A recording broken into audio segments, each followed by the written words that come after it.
Fluid जाता है तो उसकी वजह से प्रेशर पड़ता है आई बॉल के ऊपर, जिसकी वजह से हमको कंडीशन फेस करने को मिलता है। ब्लर विजन भी हो सकता है, परमानेंट विजन लॉस भी हो सकता है। तो इस कंडीशन को हम ग्लूकोमा बोलते हैं। अगर हम इसको शॉर्टली डिफाइन करें तो glaucoma is just defined as increase intraocular pressure in our आई।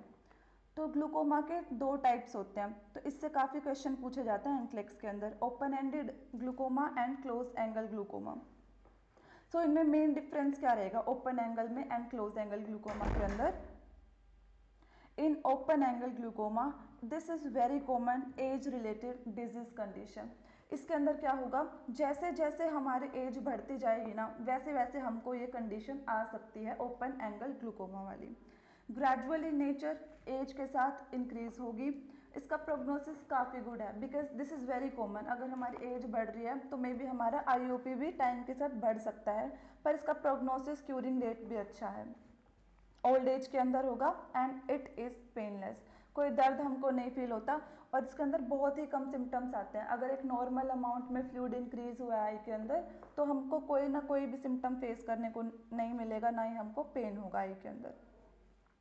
अगर हम कंपेयर करें ओपन एंगल ग्लूकोमा को क्लोज एंगल ग्लूकोमा से तो इट इज़ लेस कॉमन। अब क्लोज एंगल ग्लूकोमा ग्रेजुअल तो नहीं है, नॉर्मल भी नहीं है, एज के साथ भी नहीं है, तो ये कब होगा? तब हमको कोई इंजरी होती है।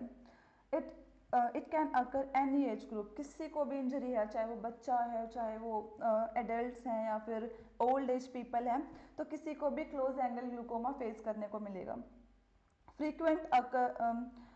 It is frequent occurs with in hours. अगर हमको इंजरी हुई आई के अंदर, ठीक है, तो उसके बाद एक्यूट कंडीशन जैसे होते हैं ना, एकदम से हमको साइन एंड सिम्टम्स देखने को मिलते हैं, इसके अंदर एकदम से ही इंट्राओकुलर प्रेशर इंक्रीज हो जाएगा।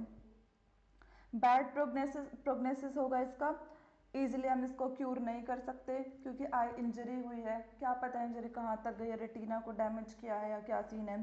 परमानेंट ब्लाइंडनेस भी हो सकती है अगर इंजरी ज़्यादा है तो। And it is very painful. Reason इसके क्या होंगे? एक्सीडेंट होगा या फिर कोई फिजिकल इंजरी हुई है। तो सबको समझ में आ गया ना open angle glaucoma and close angle glaucoma का डिफरेंस? ग्लूकोमा कुछ नहीं है, सिंपली इंट्राओकुलर प्रेशर इंक्रीज होता है जिसकी वजह से आई बॉल पे काफ़ी ज़्यादा प्रेशर पड़ेगा। नॉर्मल रेंज इसकी 10 to 21 mmHg है। अगर कोई आपको बोले कि अगर आई इंट्राओकुलर प्रेशर IOP 50 mmHg हो गया है तो तुम उस कंडीशन को ग्लूकोमा के अंदर ही बोलोगे। बस डिफरेंस क्या होगा, उसके रीजंस क्या हैं? क्या इंजरी से हुआ है तो क्लोज एंगल ग्लूकोमा होगा, and without any injury as related problem है तो ओपन एंडेड ग्लूकोमा होगा। अब इन दोनों के अंदर सिमिलैरिटीज क्या क्या हो सकती हैं? Intraocular pressure increases in both, दोनों कंडीशन में आईओपी तो इंक्रीज होगा ही, both are bilateral in nature. अब हम आगे कुछ आईज के डिजीज पढ़ेंगे जो कि यूनिलेटरल भी होते हैं, सिर्फ एक ही आई को अफेक्ट करती है, पर ये दोनों ही कंडीशन बायलेटरल होती है नेचर के अंदर, दोनों ही आईज का इंट्राओकुलर प्रेशर इंक्रीज हो जाएगा। Peripheral vision occurs in both tunnel like vision. अब इसको हम क्या, ये दोनों पॉइंट हमको बहुत ज़रूरी है लर्न करने। ग्लूकोमा के अंदर पेरिफेरल विजन लॉस होगा, जो एरिया है हमको आसपास का कुछ नहीं दिखाई देने का। टनल लाइक विजन होगा, इसको हम सेंट्रलाइज्ड विजन भी बोलते हैं, सेंट्रल विजन भी बोलते हैं, तो सिर्फ हमको सेंटर का ही विजन दिखेगा। अब क्वेश्चन इसके अंदर ऐसे भी आ सकते हैं कि a person can C only the middle part of an object, या फिर उसमें एलिफेंट लगा लो या फिर डोर लगा लो, a person is able to see only the middle portion of this object, तो कौन सी आई रिलेटेड कंडीशन उसको हो सकती है? तो अगर सेंट्रल विजन है, टनल लाइक विजन है, तो वी कैन से कि पेशेंट को ग्लूकोमा हो सकता है, और जिसके अंदर पेरिफेरल विजन नहीं होगा। डायग्नोस्टिक टेस्ट की अगर हम बात करें तो टोनोमेट्री टेस्ट हम इसके अंदर करते हैं। इसके अंदर आई के ऊपर स्टोनोमीटर को लगाया जाता है जिसकी वजह से हम आई का प्रेशर चेक कर सकते हैं कि उसके आई के अंदर कितना प्रेशर है, कितना लिक्विड है। अब ट्रीटमेंट की बात करते हैं। अब अगर हमारा आईओपी इंक्रीज है तो हम क्या देंगे? डायरेटिक्स देंगे, मायोटिक्स देंगे। अब इनका रीज़न क्या है? डायरेटिक्स अगर हम देते हैं तो फ्लूइड का एक्सक्रीशन करवाता है बाहर बॉडी से, डायरेटिक्स अगर हम देते हैं, ऑस्मोटिक डायरेटिक भी दे सकते हैं, असीटाजोलामाइड भी दे सकते हैं। ये दोनों कंडीशन, दोनों ही ड्रग्स किसके अंदर आएंगी, डायरेटिक्स के अंदर आएंगी। तो अगर हम ये दोनों देंगे तो फ्लूइड का एक्सक्रीशन होगा, मतलब बॉडी से बाहर, जिसकी वजह से हमारी आई का इंट्राओकुलर प्रेशर नॉर्मल हो जाएगा। अब मायोटिक्स क्या होते हैं, दे कंस्ट्रिक्ट द प्यूपिल। अगर प्यूपिल डायलेट होंगे ना, मायोटिक्स होंगे या मिड्रेटिक्स होंगे, ऐसे ड्रग्स जो कि कंस्ट्रिक्ट करती हैं प्यूपिल को, उसको मायोटिक्स बोलते हैं। इसके अंदर बीटा ब्लॉकर्स भी आएगी, टिमोपिट्स आएंगी, ड्रग एंडिंग विद कार्पेन, जैसे कि पॉलीकार्पेन, ठीक है। ये तीन जो ड्रग हैं इसको हम मायोटिक्स के अंदर कंसीडर करते हैं, because they constrict our pupil. वैसे बीटा ब्लॉकर्स किसके लिए दी जाते हैं, these are anti hypertensive, right, they also constrict our pupil, so they count in miotics. अब प्यूपिल को कंस्ट्रिक्ट करके हम कैसे ग्लूकोमा की कंडीशन को ठीक कर सकते हैं। अगर प्यूपिल का साइज छोटा होगा तो फ्लूइड को आई से बाहर ड्रेन आउट होना इजी होगा। अगर प्यूपिल डायलेट हो चुका है तो कम फ्लूइड आई से बाहर ड्रेन आउट होगा, और हम चाहेंगे कि हमारे आई बॉल से बाहर ज़्यादा से ज़्यादा फ्लूइड ड्रेन आउट हो ताकि आईओपी नॉर्मल मेंटेन रहे। Mydriatics can never be given like atropine because they can dilate the pupil. अब क्वेश्चन कैसे आ सकता है इनक्लेक्स में, क्वेश्चन ऐसे आएगा, if a person have glaucoma and IOP is increased, तो हम कौन से ड्रग्स नहीं देंगे, या फिर विच ड्रग्स आर कॉन्ट्राइंडिकेटेड। तो उसमें तुम क्या लिखोगे, mydriatics are contraindicated, atropine is contraindicated because they dilate the pupil. So this is all about glaucoma. किसी को डाउट है ग्लूकोमा? हाँ जी, हाँ हाँ जी, हाँ जी, हाँ जी, ओके।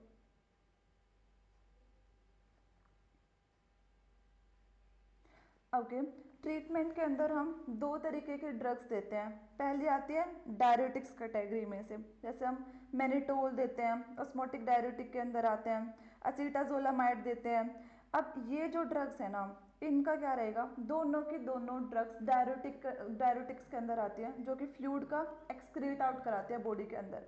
जैसे किडनी डिजीज सुना है तुमने, किडनी डिजीज के अंदर भी हम डायरेटिक्स देते हैं, क्योंकि किडनी डिजीज के अंदर यूरिन रिटेंशन होता है।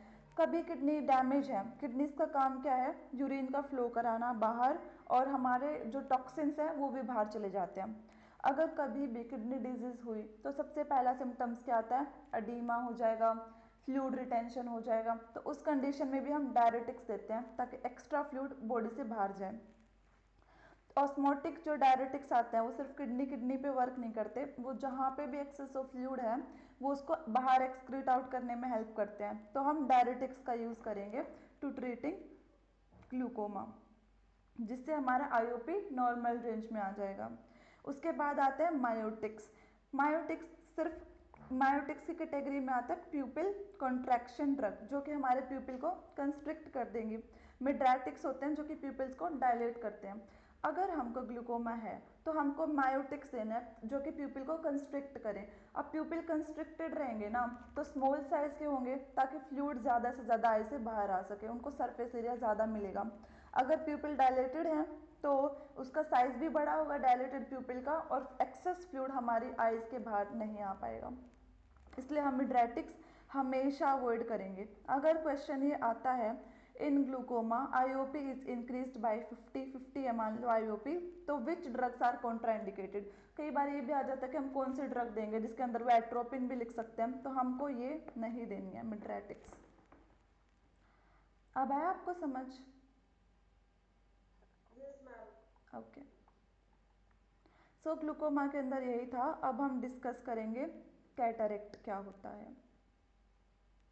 ग्लूकोमा के अंदर अब क्वेश्चन ऐसे आपको ना डिजीज कंडीशन का ऐसे पता होना चाहिए, किसके अंदर टनल विजन है, किसके अंदर सेंट्रल विजन है, कहाँ पे पेरिफेरल विजन होएगा, तो हम इन सबको डिफ्रेंशिएट करके चलेंगे।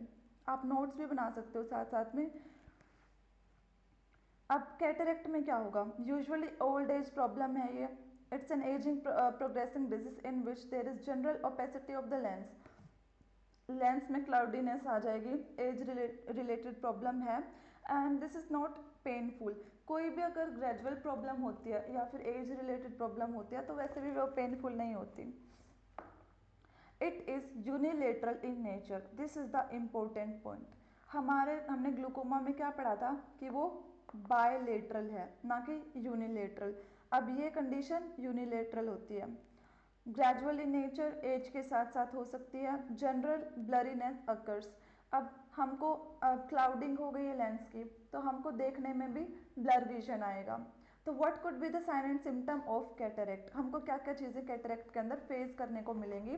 So the symptoms will be cloudiness, diplopia, double vision. अब क्लाउडीनेस के साथ साथ हमको डबल विजन भी इसके अंदर देखने को मिलेगा। फोटो सेंसिटिविटी, हमको लाइट से इरिटेशन होगी, लाइट से प्रॉब्लम आएगी।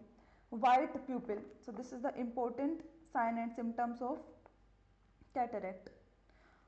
Usually surgery is done, treatment के अंदर हम इसके अंदर कोई ऐसे मेडिकेशन वगैरह देने का कोई फायदा नहीं है, तो हम यूजुअली सर्जरी कर देते हैं क्योंकि एज रिलेटेड प्रॉब्लम है, ग्रेजुअल है in nature, so we can do surgery in cataract. It is routine procedure not an medical emergency, तो ये कैटरेक्ट की सर्जरी करना कोई बिग डील नहीं है, रूटीनली लोग करते हैं। एज रिलेटेड प्रॉब्लम है, मोस्टली हमारे ओल्ड एज ग्रैंड पेरेंट्स भी करा लेते हैं, इसको कैटरेक्ट फेस करना होता है, तो कोई इतना इमरजेंसी वाला सीन नहीं है।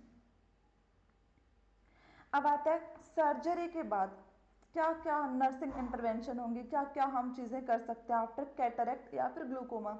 हमने कोई भी आई की सर्जरी की है तो हम क्या करेंगे, never give supine position for 1 month, no prone position, हमको पोजीशनिंग का काफ़ी ध्यान देना है। Side lateral if only single eye cataract is done, good eye down and bad eye up. इसके अंदर हम हमेशा जो अपनी अनअफेक्टेड आई है उसको नीचे की तरफ रखेंगे और जो हमारी अफेक्टेड आई है उसको हम ऊपर की तरफ रखते हैं हमेशा।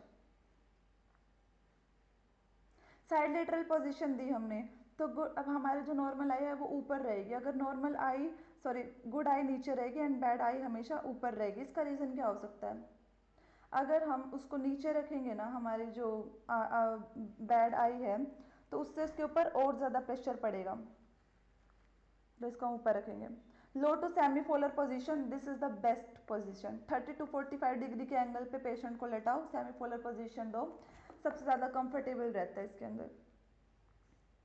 Immediately reports if the tears come out. Educate them to avoid light after at least 4 to 6 days of the surgery. हमको उनको बोलना है, या तो आप ग्लासेस यूज़ कर सकते हो, या फिर जो हमारे आई पैड्स आते हैं आंखों के ऊपर रखने के लिए वो यूज़ कर सकते हो, या फिर हम लाइट्स को डिम कर सकते हैं, बट उनको लाइट को अवॉइड करना है 4 से 6 दिन के लिए। They daily need procedure cap near them, जो भी उनको आसपास चाहिए तो मोस्टली हम चीज़ें उनको साथ में ही रखते हैं, या फिर अगर कोई स्टिक यूज़ करता है तो स्टिक हम रखेंगे। और सबसे ज़रूरी क्या है, फॉल प्रिकॉशंस। अब कोई भी पेशेंट है जिसको आई रिलेटेड प्रॉब्लम्स है उसको हम फॉल प्रिकॉशंस पे तो रखेंगे, क्योंकि वो गिर सकते हैं, उनको हम असिस्टेंस प्रोवाइड करेंगे ताकि उनको गिरे ना। Never ambulate just after the cataract, हम पेशेंट को बिल्कुल जल्दी एम्बुलेट करने की रिकमेंडेशन नहीं देंगे कि उसकी सर्जरी हुई है और वो चल रहा है, नॉर्मल वॉकिंग कर रहा है, तो उसको हम बेड रेस्ट देंगे कुछ टाइम के लिए। At least one week water should not be gone in the eyes, no weight lifting at least for 1 month. अभी देखो अगर हम वेट लिफ्टिंग करेंगे तो हमारे आइज के ऊपर प्रेशर पड़ेगा, हम वेट उठाते हैं हमारी पूरी बॉडी पे प्रेशर पड़ता है, पर अगर कैटरेक्ट सर्जरी हुई है, ग्लूकोमा की कोई सर्जरी या ट्रीटमेंट हुआ है, तो हम वेट लिफ्टिंग को भी अवॉइड करेंगे 1 मंथ के लिए, और वाटर को भी हम आइस के अंदर नहीं जाने देंगे 1 वीक के लिए। Do not cough, sneeze, even constipation is the priority. Yes, अभी ये क्वेश्चन आता है कि अगर आई सर्जरी हुई है कोई भी, मतलब प्रेशर नहीं पड़ने देना। कॉन्स्टिपेशन के टाइम पे क्या होता है, अगर कोई स्टूल पास करना चाह रहा है कोई पेशेंट उसको कॉन्स्टिपेशन है, तो वो प्रेशर लगेगा उसको स्टूल पास करने में, और वो प्रेशर हमारी आई को और ज़्यादा डैमेज कर सकता है। तो इसलिए हमेशा कोई भी सर्जरी के बाद स्टूल सॉफ्टनर रेकमेंड करता है, प्रिस्क्राइब करता है फिजिशियन। कफ और स्नीज को भी हम अवॉइड करेंगे, पोलन को या फिर डस्ट को पेशेंट से दूर रखेंगे ताकि वो फ्रिक्वेंटली कफ और स्नीज ना करें।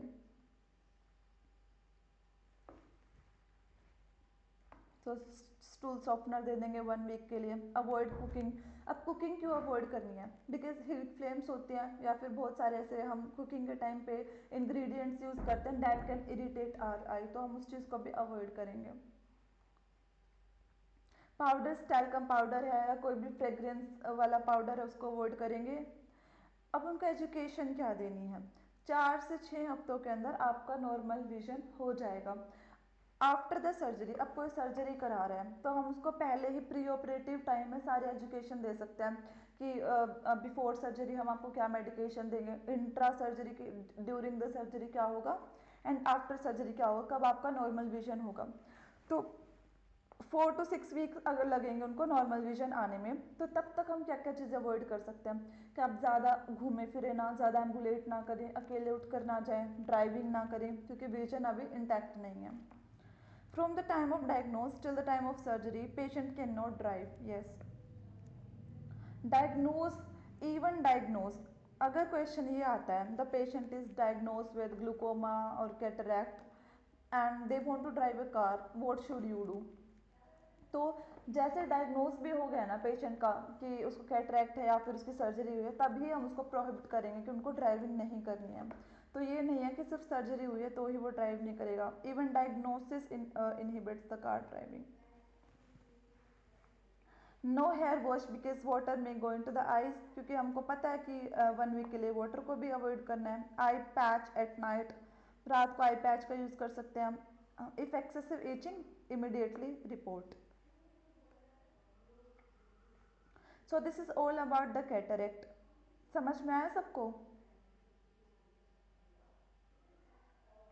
आपको कोई डाउट है कैटरेक्ट में? अगर आपको कोई डाउट है तो आप पूछ सकते हैं।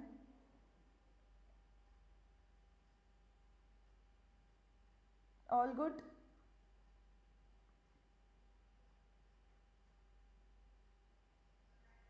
हेलो? हाँ जी, आ गया समझ। आप ना ये वाले जो आप अभी ये वाले नोट्स शेयर कर रहे हो ना, एक बार ग्रुप पे शेयर कर दोगे ये वाले कर देंगे जिनको क्लास के हाँ। बाद। हाँ हाँ जी। जी। जी हाँ। सो कैटरेक्ट हमारा यूनिलेटरल होता है, पेनफुल नहीं होता है। कुछ हमने इसके साइन एंड सिम्टम्स पढ़े, क्लाउडीनेस आएगी, ड्राइविंग अवॉइड करनी है, सर्जरी इसका मेन ट्रीटमेंट है। सर्जरी के बाद हम क्या क्या चीज़ें अवॉइड करेंगे हमको ये पता है, हमारी पोजिशनिंग क्या होगी, सेमीफोलर पोजीशन हम देंगे, वाटर कब तक अवॉइड करना है, कब तक पेशेंट की रिकवरी होगी 4 to 6 वीक के अंदर। सो इट्स ऑल अबाउट कैटरेक्ट। इसके बाद हम टॉपिक पढ़ेंगे रेटिनल डिटैचमेंट। अगर किसी भी रीज़न की वजह से हमारे रेटिना डिटैच हो जाती है तो क्या होगा? पेनलेस सेपरेशन, हमको नहीं पता चलेगा कि हमारी रेटिना डिटैच हो चुकी है। Sudden in nature, it's unilateral in nature. अब दो आइज हैं, अगर एक आइज पे रेटिना अगर डिटैच हुई है तो दूसरी आइज के ऊपर से कोई खास असर नहीं होगा। Mainly to the people who does a lot of jerky movement.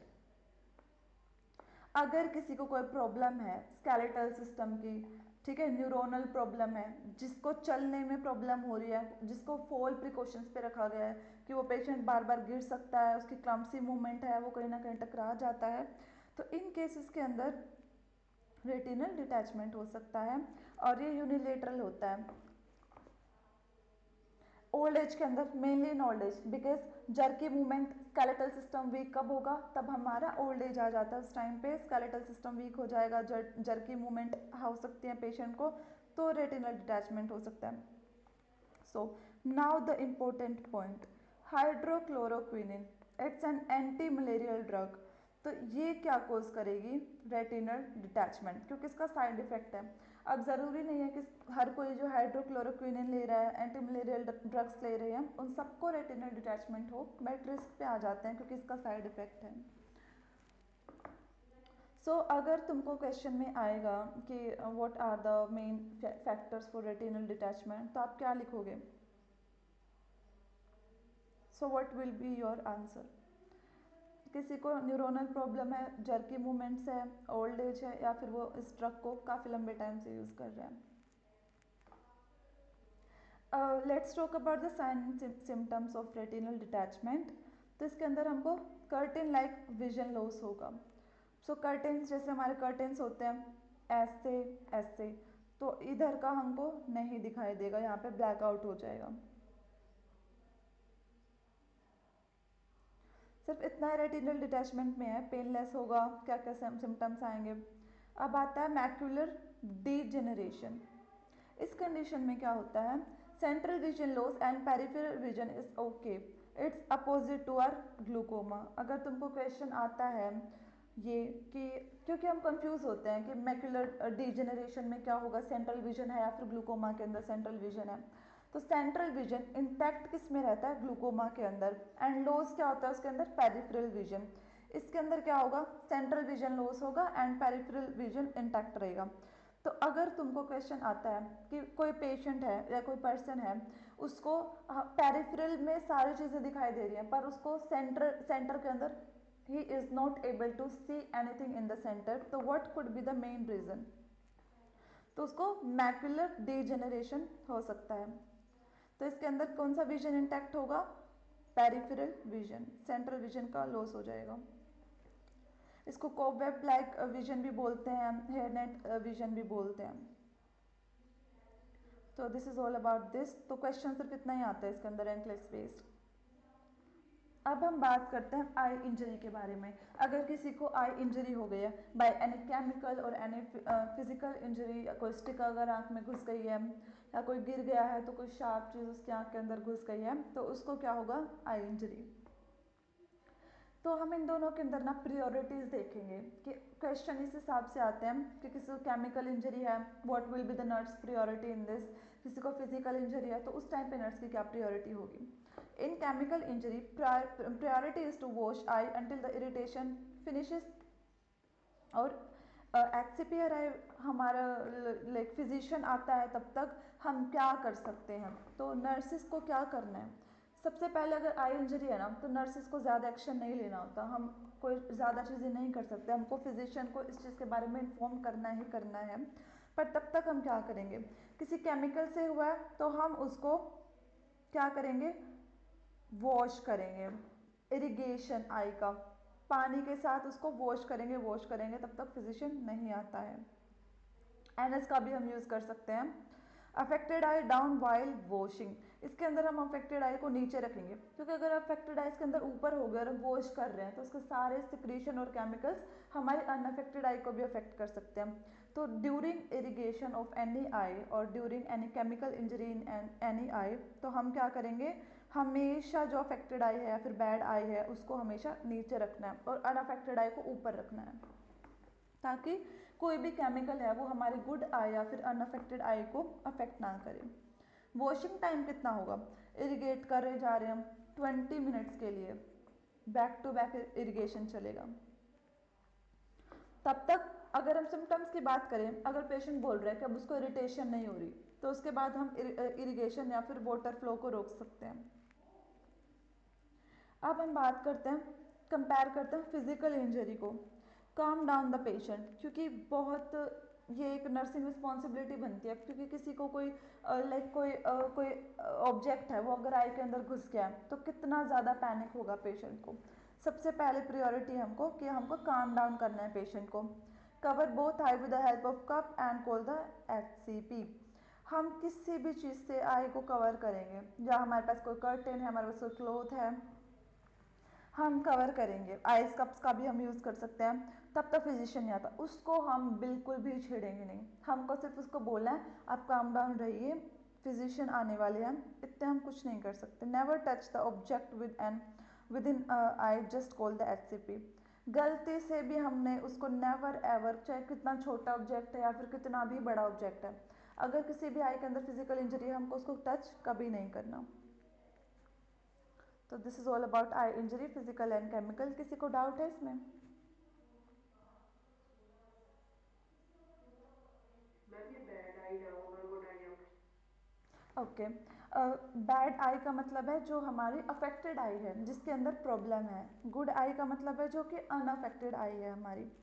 तो अगर किसी को केमिकल इंजरी है, इसका मतलब कोई केमिकल है जो कि उसके आइज़ के अंदर चला गया जिसकी वजह से उसको बहुत ज़्यादा इरिटेशन हो रही है, तो उस टाइम पे हमने बोला है कि हम उसको वाटर इरिगेशन देंगे, NS या फिर पानी लगातार उसकी आंखों में डालेंगे। अगर हमने उसको साइड लेटरल पोजीशन दे रखी है, क्योंकि हम सुपाइन पोजीशन में तो इरिगेशन करेंगे नहीं, हम साइड लेटरल पोजीशन उसको देंगे, तो उस टाइम पे अगर हम इरिगेशन कर रहे हैं तो हम हमेशा गुड आई को, जो हमारी अनअफेक्टेड आई है, उसको ऊपर रखेंगे। ऊपर कैसे रखोगे, मतलब हमको इस तरीके से लेटना है कि हमारी अनअफेक्टेड आई ऊपर की तरफ आए और जो बेड के साथ वाली आई है वो अफेक्टेड आई होनी चाहिए, ताकि अगर हम पानी डालें तो सीधा बेड पे या फिर किसी भी लिनन पे आएगा, वो हमारे अनअफेक्टेड आई को नहीं जाएगा। समझ रहे हो तुम इसको कैसे बोल रही हूँ? हाँ जी। तो मतलब नीचे होनी चाहिए हमारी अफेक्टेड आई, ताकि हम इरिगेशन करें, पानी डालें उसके अंदर, तो वो बेडशीट पे ही जाए, ना कि हमारी दूसरी आई के अंदर चला जाए, उसको भी अफेक्टेड करे सब।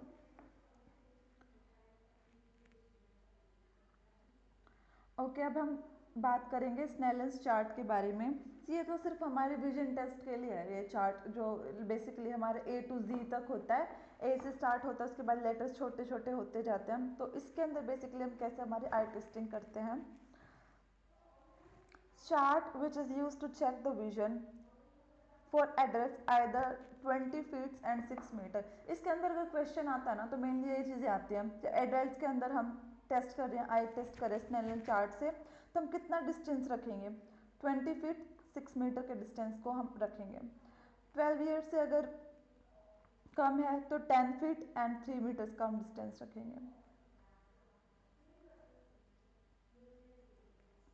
केयर ऑफ ब्लाइंड पर्सन, ये बहुत इंपॉर्टेंट टॉपिक है, क्योंकि एंट्रिक्स के अंदर हमेशा ना प्रियोरिटी बेस्ड क्वेश्चन आते हैं, उसके अंदर भी, या फिर वो जो ऐसे क्वेश्चन आते हैं जिसके हम पेशेंट को रिस्क में नहीं डाल सकते, फॉल प्रिकॉशंस के क्वेश्चन आते हैं। तो अब इसके अंदर हम कैसे एक ब्लाइंड पर्सन का, जो कि डिसेबल है, वो अपने काम खुद से नहीं कर सकता, जो कि कभी भी गिर सकता है, उसको फर्दर इंजरीज हो सकती हैं, कॉम्प्लिकेशंस आ सकती हैं, तो हम उसमें कैसे केयर करेंगे ब्लाइंड पर्सन की। A baby is color blind till 5 months. This is an important point. 5 महीने तक बेबी को कलर डिटेक्शन नहीं होता है, उसको नहीं पता कि ये कौन सा कलर है, वो कौन सा कलर है, वो सिर्फ देखता है, बट उसको कलर डिफ्रेंशिएशन नहीं होता। A normal person can see up to 200 degree maximum. तो इतना हम दोनों आँखों से, हम 360 तो नहीं देख सकते, पूरा थोड़ी देख सकते, हम पीछे से नहीं देख सकते, हम एकदम नई चीज़ देख सकते, तो 200 डिग्री का हमारा विजन एक्सेस होता है एक नॉर्मल पर्सन का। अब हम कैसे किसी पर्सन को ब्लाइंड बोल सकते हैं कि अब ये पर्सन ब्लाइंड है। अ person is consider blind who can see only 20 degree और लेस देन 20 डिग्री। किसी को भी 20 डिग्री तो बहुत कम होता है, अगर 20 डिग्री और लेस देन 20 डिग्री अगर किसी पर्सन को दिख रहा है तो हम उसको ब्लाइंड के अंदर कंसिडर करते हैं। अब बात करते हैं हम केयर क्या करेंगे। Room always given on ground floor only, very very important, ये क्वेश्चन एनक्लेक्स में आते ही आते हैं ऐसे क्वेश्चन। ब्लाइंड पर्सन का रूम ग्राउंड फ्लोर पे होगा ऑब्वियसली, क्योंकि अगर हम उसको ऊपर वाले फ्लोर पे रखेंगे तो उसको नीचे आने में प्रॉब्लम होगी, तो फिर गिर सकता है वो, बेशक हम उसको असिस्टेंस प्रोवाइड करें फिर भी चांसेस हैं उसके फॉल के। Always near the nursing station, ताकि हम उसको हमेशा देख सकें, उस पर पूरा उसको चेक कर सकें, बार बार फ्रीक्वेंटली हम उसको असेस कर सकें। Always knock and introduce yourself and then enter the room. अब ये क्यों, अब आप लोग मेरे को बताओ, हमको डोर नॉक क्यों करना चाहिए और अपने आप को इंट्रोड्यूस क्यों करना चाहिए किसी भी ब्लाइंड पर्सन के रूम में एंटर करने से पहले? क्या हो सकता है इसका रीज़न?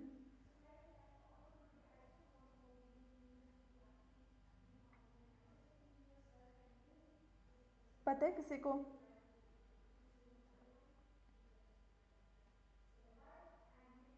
ओके, इसके लिए हम करते हैं क्योंकि उसको एंग्जाइटी बहुत होती है।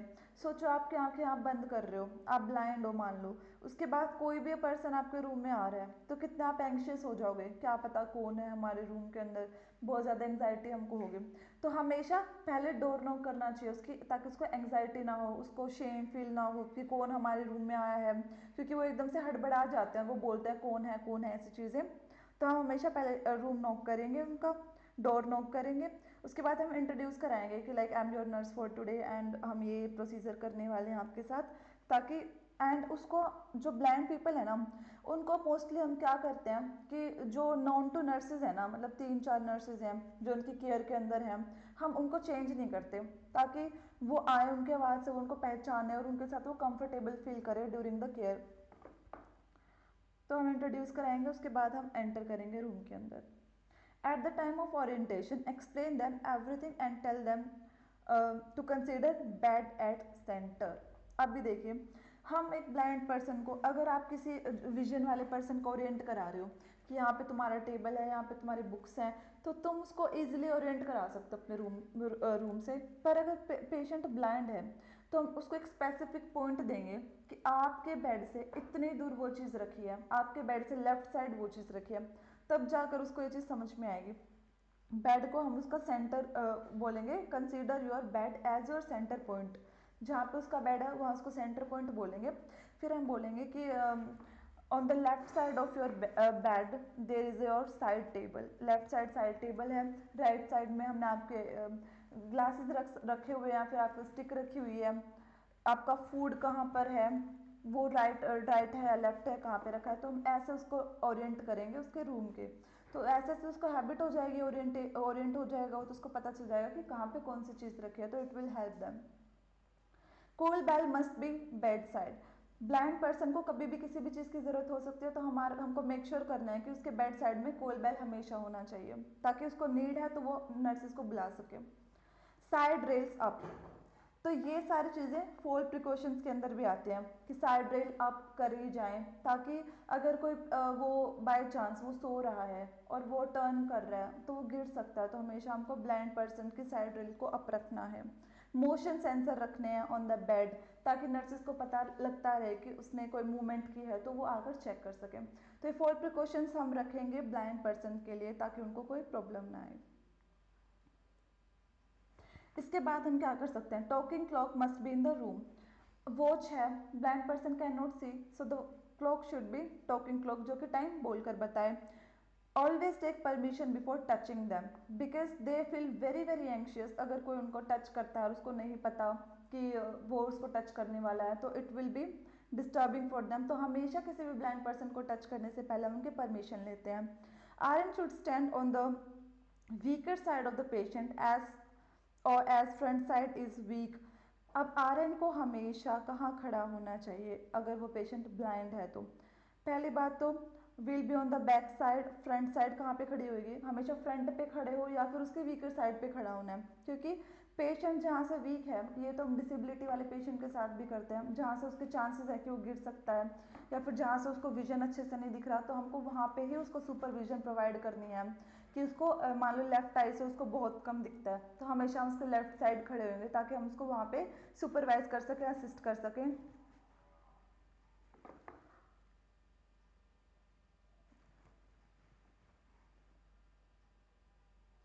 आरन should give bending elbow to the patient while moving. हम हमेशा उसको मूव करने के लिए हमारे एल्बो देंगे, ताकि वो उसको पकड़ सके चलते टाइम पे। केन गिवन रेड कलर, हमेशा ये इंपॉर्टेंट पॉइंट है, रेड कलर की स्टिक या फिर केन हम उसको देंगे पेशेंट को चलने के लिए, ताकि दूसरे पर्सन है जो वो भी डिटेक्ट कर सके। क्योंकि अब पेशेंट बेशक ब्लाइंड है, वो अपने आंखें बंद करके तो चलेगा नहीं, तो हम बाकियों को कैसे पता चलेगा द पेशेंट इज ब्लाइंड। सो उनकी केन हमेशा रेड कलर की होती है। सर्विस डॉग गिवन, उनको सर्विस डॉग भी प्रोवाइड किया जाता है पेशेंट्स को। Never play with the service dog, it's a crime. अब जो डॉग उनको उनका है, पेट डॉग है, फिर उनका सर्विस डॉग है, हम उसके साथ खेलेंगे नहीं, क्योंकि ब्लाइंड पीपल्स के कोई कुछ सर्कमस्टेंसेस ऐसे होते हैं कि उसको फिर क्राइम कंसिडर किया जाता है। तो ये भी क्वेश्चन आ सकता है इंफ्लेक्स में। नेवर टॉक लाउडली, क्योंकि वो बहुत डर जाते हैं। अगर हम किसी चीज़ को देख रहे हैं, मान लो हमारे सामने बहुत वॉल्यूम अप करके अगर तुम टीवी चला दो, कोई बहुत ज़ोर से बोल रहा है या एकदम से माइक में बोल रहा है, तो हम इतना एंशियस फील नहीं करेंगे, because we can see them. But for the blind people we have to talk very smoothly and politely, ताकि वो एकदम से एंशियस ना हो। Food always be given in a clock manner, clockwise हम food arrangement करेंगे plate के अंदर। जैसे कि मान लो पहले सब्जी है, फिर अगर रायता है या फिर सैलड है, तो हम उसको क्लॉक वाइज मैनर में रखेंगे, ताकि हम उसको बता सकें। Always give half glass of water, क्योंकि ब्लाइंड पीपल देख नहीं सकते, अगर हम उनको पूरा भरा हुआ ग्लास दे देंगे तो वो गिरा सकते हैं उसको, पानी को अपने कपड़ों के ऊपर एंड ऑल, तो हम always give half glass of water. Socks कौन सी होती है उनकी? सॉक्स हमेशा उनको येलो कलर की दी जाती है ब्लाइंड पीपल को। एंड स्टिक हमेशा, स्टिक का कलर क्या था? Red. Red colour, yes. So it's all about are I. Eyes के अंदर इतनी ही हमने कंडीशंस पढ़ी थी। अगर आपको कोई भी डाउट इन कंडीशन के अंदर, आइज के अंदर, तो पूछ लो, then we will start year.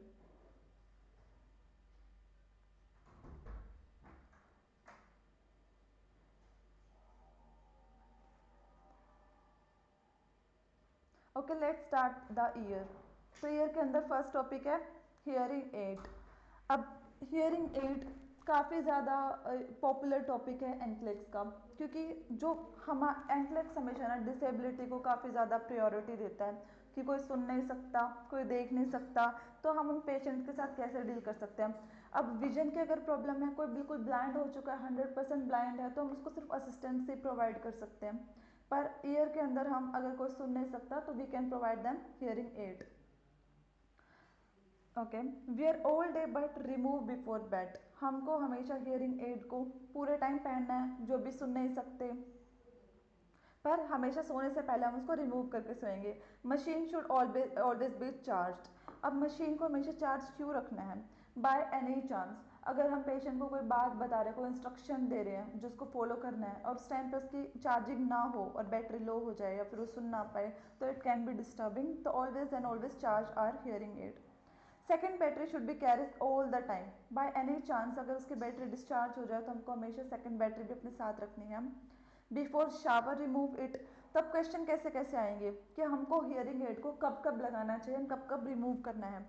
हमेशा पूरे दिन पहनो, बात से पहले, शावर लेने से पहले और सोने से पहले हम उसको रिमूव कर देंगे। It can be clean generally with alcohol swab. Normal alcohol swab के साथ हम उसको क्लीन करेंगे। The patient with pacemaker can not wear hearing aid on the left ear. हम लेफ्ट ईयर के अंदर कोई भी हियरिंग एड नहीं यूज़ कर सकते अगर उसको पेस मेकर है तो, क्योंकि वो लेफ्ट साइड हमारा हार्ट होता है, लेफ्ट साइड ही पेस मेकर होता है, तो हम ऐसे इंस्ट्रूमेंट को यूज़ नहीं कर सकते, तो उसको हम राइट ईयर का ही देंगे। फिर नेवर स्पीक लाउडली। अगर कोई पर्सन सुन नहीं सकता, इसका मतलब हम ये नहीं कि लाउडली बोलेंगे। ये क्वेश्चन एनक्लेक्स में हमेशा रिपीट होता है, क्योंकि अगर क्वेश्चन इस तरीके से आता है इसके अंदर कि the patient is have a disability of hearing, उसको सुनता नहीं है, तो व्हाट शुड वी डू। तो कुछ लोग क्या करते हैं, हमेशा ये ऑप्शन टिक कर देंगे स्पीक लाउडली, कि बहुत ज़ोर से हमको बोलना चाहिए, उसको सुन जाएगा, बट ऐसा नहीं करना है हमको। हमको नॉर्मल वॉइस में ही बात करना है। Gently slow tone otherwise writing method are used. या तो हम उनको जेंटली आराम से समझाएं। अगर हम उनको जेंटली या फिर प्रिसाइजली समझाते हैं तो हमारे लिप्स के मूवमेंट से भी देख सकते हैं कि हम क्या कहना चाहते हैं, या फिर हम उनको राइटिंग मेथड से भी समझा सकते हैं, लिखकर बता सकते हैं कि हम उनको क्या बोलना चाहते हैं। RN should always talk while standing in front only, not on left and right. जिनको हियरिंग डिसेबिलिटी है हमेशा उनके सामने से बात करनी चाहिए, क्योंकि उनको काफ़ी एंग्जाइटी होती है अगर कोई उनके पीछे से बोल रहा है, साइड से बोल रहा है, तो always confront the patient. Always talk after removing mask and let the lips verbalise. हमेशा बात करने से पहले मास्क को उतारना चाहिए, ताकि हम स्लोली अगर उससे बात करते हैं मास्क को उतार कर, तो हमारे लिप्स के मूवमेंट से पता लगा सकते हैं कि what we want to say them.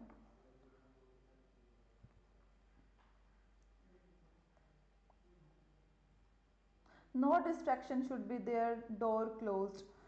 कोई भी डिस्ट्रैक्शन हम उनको नहीं। अब डिस्ट्रैक्शन क्या हो रहा है, अगर मान लो हम उनको समझाने की कोशिश कर रहे हैं, उनको सुनता नहीं है, किसी पेशेंट को डिसेबल है, तो उस टाइम पे हम उनको डिस्ट्रैक्शन नहीं देंगे। ऐसा नहीं कि हम साथ में उनको दो दो इंस्ट्रक्शन दे रहे हैं, या फिर पीछे से कोई और आवाज़ें आ रही हैं, या फिर कोई डिस्टर्बेंस है रूम के अंदर, तो कोई भी डिस्ट्रैक्शन नहीं होना चाहिए when you are talking with a patient with hearing disability. उसके बाद it's all about our hearing aids. इसके अंदर से काफ़ी क्वेश्चन आते हैं जो इंपॉर्टेंट थे, वो मैंने आपको बताया। किसी को कोई डाउट है?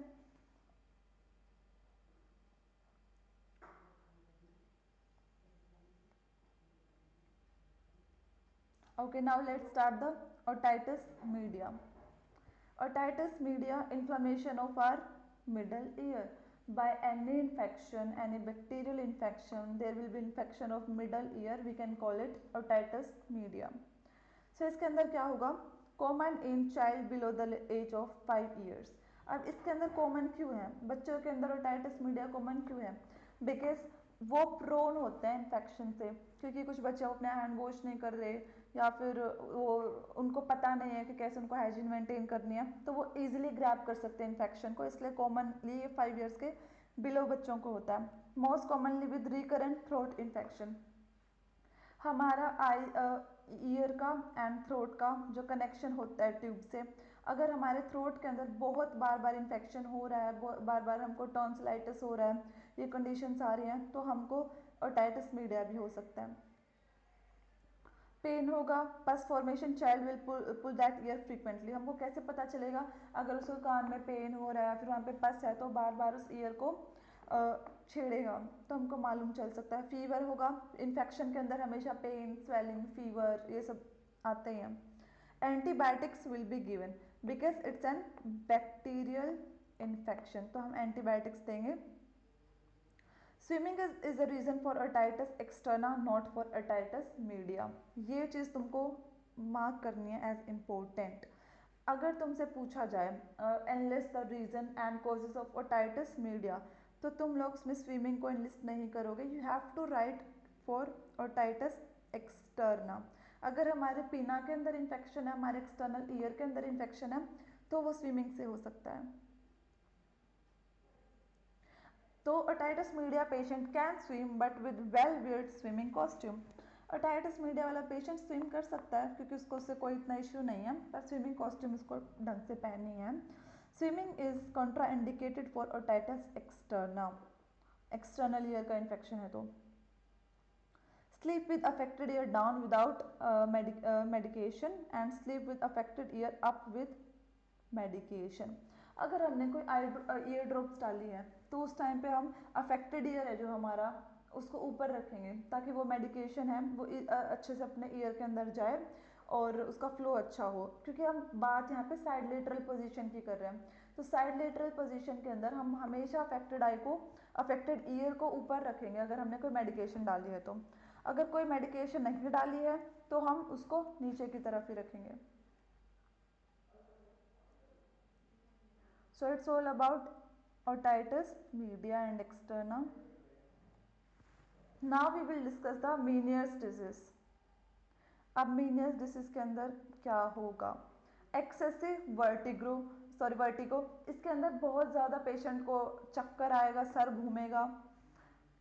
कोक्लिया गेट डैमेज, तो cochlea is a part of our inner ear जो कि हमारे बैलेंस को मेंटेन करता है। हमारे इनर ईयर में कोक्लिया जो पार्ट होता है वो हमारे मूवमेंट को स्टेबल रखता है, हमारे बैलेंस को इम्प्रूव करता है। अगर कोक्लिया अफेक्टेड हो जाता है तो क्या होगा? मीनियस डिजीज, जिसके अंदर जर्की मूवमेंट्स आएंगी, हम गिर सकते हैं, सर घूमता है, चक्कर आता है, ये सब चीज़ें। Attacks occur at several time, not every time. अब हमको वर्टिगो हो रहा है, मीनियस डिजीज है, तो ज़रूरी नहीं है कि हम हर टाइम ये चीज़ फेस करें कि हम गिर सकते हैं, पर कभी कभी ये चीज़ हो सकती है। Mainly with mostly occurs with females, females are 3 times more prone than males. अगर बात की जाए मेनियस डिजीज की, तो इसमें फीमेल के होने के चांसेस ज़्यादा होते हैं, females are more prone, but females of 40 to 60 years, all females are prone to this condition. अब बात करते हैं हम साइन एंड सिम्टम्स की। What are the main sign and symptom we can see in this Meniere's disease? Tinnitus, ringing sensation, unilateral hearing loss, हमको कई बार ऐसा लगेगा कि हमको एक कान से कुछ भी सुनाई नहीं दे रहा है। एक्सेसिव वर्टिगो, बहुत ज़्यादा हमको सर घूमेगा, चक्कर आएंगे। फॉल प्रिकॉशंस पे हम पेशेंट को रखेंगे फॉर श्योर। इसके अंदर फॉल होने के चांसेस बहुत ज़्यादा होते हैं, तो we have to put the patient on fall precautions ताकि पेशेंट गिरे ना, उसको फर्दर इंजरी ना हो। हम लो सोडियम डाइट देंगे पेशेंट को।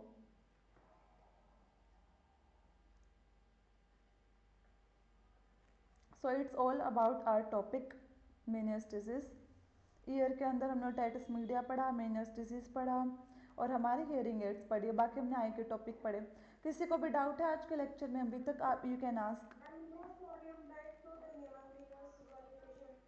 लो सोडियम डाइट का रीज़न होता है, अभी अगर हम सोडियम ज़्यादा देते हैं किसी भी पेशेंट को, जैसे कि ब्लड प्रेशर का होता है ना, जैसे ब्लड प्रेशर के अंदर हम लो सोडियम डाइट देते हैं, सोडियम हमेशा वाटर को अट्रैक्ट करता है, जहाँ सोडियम होगा वहाँ वाटर होगा, इसकी वजह से क्या होगा? Excessive fluid accumulation, excessive fluid accumulation होगा तो it can cause more vertigo to the patient. तो इसलिए हमेशा सोडियम को हम कम ही रखेंगे। Even in eye also, glaucoma के अंदर भी हम सोडियम को कम रखेंगे, हमको एक्सेसिव फ्लूइड नहीं चाहिए। अगर हमको कोई डिसेबिलिटी है तो हम हमेशा सोडियम रिस्ट्रिक्शन पे ही रखेंगे पेशेंट को। फॉर प्रिकॉशंस होंगी उसको वर्टिगो से, कभी भी वर्टिगो हो सकता है। अब हम ये नहीं सोचते कि हर टाइम उसको होगा, पर फिर भी हम पेशेंट को फॉर प्रिकॉशंस पे रखेंगे। अब ओके मैम। हाँ, अब हम इसके ना कुछ क्वेश्चन सॉल्व कर लेंगे आई एंड ईयर के, तो उसमें आपके मोस्टली डाउट क्लियर हो जाएंगे। मैम मैम इसमें एनक्लेक्स मैम इसकी आई और ईयर की एनाटॉमी नहीं पूछी जाती? नहीं, एनक्लेक्स के मैम अंदर, ये तो सारा एनक्लेक्स के अंदर मेनली क्या होता है, एनक्लेक्स हमेशा ना मोस्टली क्वेश्चन देता है डिसेबिलिटी वाले, जिसके अंदर हमारी नर्सिंग प्रायोरिटीज़ को वो चेक करते हैं।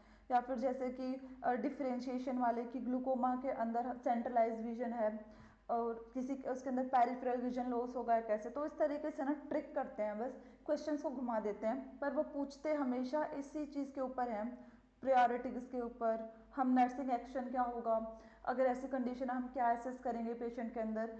तो अगर हमारी बात असेसमेंट्स के ऊपर आ रही है या फिर हमारी प्रायोरिटीज़ के ऊपर आ रही है तो अनोटमी का कोई रीज़न ही नहीं है। अब वो ये थोड़ी पूछेंगे कि cochlea is the inner most part of year और नॉट, कि कोक्लिया कौन सा पार्ट है।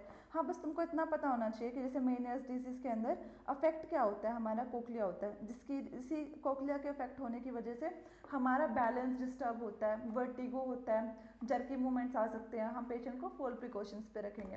तो ये सारे कंसेप्ट का हमको पता होना चाहिए। Okay ma'am. हाँ जी। अभी आइज़ के नोट में है, आइज़ के अंदर अंदर क्या होता है, आई बॉल होता है, फ्लूइड होता है, रेटिना होता है, सिलेरी बॉडीज होती है, लेंस होता है। तो उन चीज़ों का एनक्लेस को कोई मतलब नहीं है कि वो कहाँ होता है कैसे होता है, बस हमको ये पता होना चाहिए कि वो कंडीशन में हमको क्या करना है पेशेंट के साथ, क्या क्या प्रायोरिटीज़ रहेंगे अगर वो कंडीशन हम फेस कर रहे हैं तो, या फिर वो किस लिए हुई है रीज़न, सिर्फ ऐसे ही क्वेश्चन आते हैं। ओके।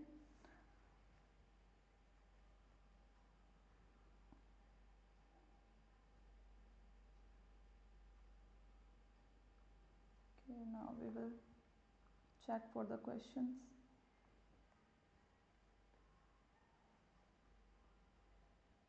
Okay, productive.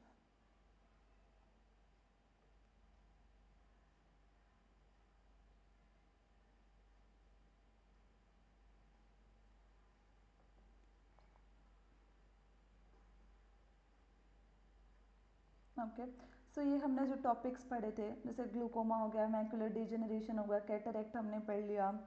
नेजल के इसमें चलो कुछ क्वेश्चन है वो हम सॉल्व कर लेंगे, बट नेजल से कोई भी मतलब रेयरली है कि कोई क्वेश्चन आता है एनक्लेक्स के अंदर। मीनियस डिजीज हमने पढ़ ली। अब कैंसर ऑफ लैरिंग्स के कुछ क्वेश्चन है, मैनेजिंग के कुछ क्वेश्चन है, वो हम देख लेंगे। So the client with cataract, हमको कैटरेक्ट जो हमने पढ़ा उसके रिलेटेड हम क्वेश्चन सॉल्व करेंगे। The nurse is observing a student nurse administer eye drops as shown in the figure, what should the nurse instruct the student to do. अब जैसे यहाँ पे दिख रहा है ऐसे वो आई ड्रॉप डाल रही है, तो हम क्या इंस्ट्रक्शन दे सकते हैं।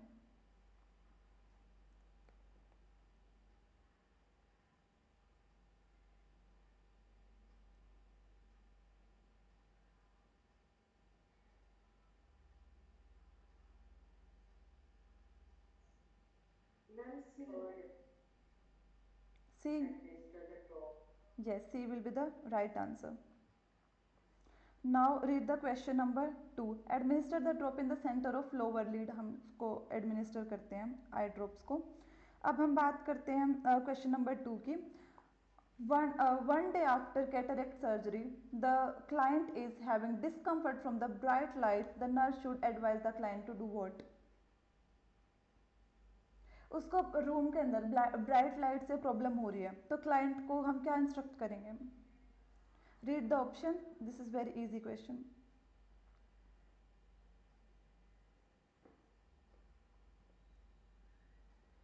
मैम सनग्लास पहनने के लिए बोलेंगे C. Yes, good.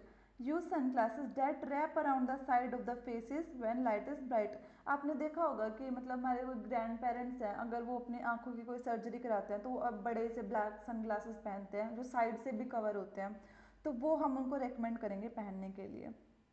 Now the question number third, a client is having a cataract removed and will use eyeglasses after the surgery. The nurse should develop a teaching plan that include which of the following? साटा question है, select all that apply. What will be the answer?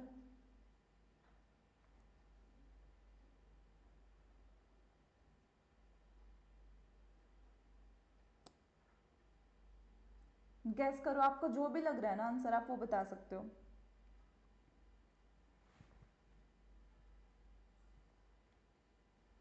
Answer number 1, 2 and 4 will be the right answer. Image will appear to be 1/3 larger. हम उसको ये बता रहे हैं चीज़ें, उसकी कैटरेक्ट सर्जरी हुई है अभी अभी, तो हम उस चीज़ उसको पेशेंट को बताएंगे कि आपकी कैटरेक्ट सर्जरी के बाद आपको क्या क्या चीज़ें दिखेंगी आई ग्लासेस के। हमने उनको आई ग्लासेस यूज़ करने के लिए दिए, तो कुछ टाइम के लिए कैटरेक्ट सर्जरी के बाद उसको क्या क्या चीज़ें फेस करने को मिलेंगी। Image will be appear to be 1/3 larger, थोड़ा हमको बड़ा इमेज दिखाई दे सकता है। Look through the centre of the glasses, हम जो ग्लासेस हैं उसके सेंटर से देखेंगे बाहर। Use hand rails with when climbing the stairs, हम जब क्लाइंब कर रहे हैं स्टेयर्स को तो हम हैंड रेल्स का यूज़ करेंगे, क्योंकि विजन एकदम से सर्जरी के बाद ठीक नहीं होता, उसको 4 to 6 वीक्स लगेंगे ठीक होने के अंदर। तो हम उसको ग्लासेस देंगे तो हम उसको साथ साथ में कुछ इंस्ट्रक्शन भी देंगे कि हमको उसको कैसे यूज़ करना है और क्या क्या हमको प्रिकॉशंस रखनी है। अब फिफ्थ क्यों आंसर नहीं हुआ, क्योंकि इसने सिर्फ 2 वीक्स के बारे में बोला है कि 2 हफ्ते के लिए सन से दूर रहना है सिर्फ। The changes will be immediate, ये भी आंसर नहीं होगा, changes will not be immediate. Now the question number 4, the client has had a cataract removed. The nurse discharge instruction should include which of the following? चार option है, read the option and let me know the right answer.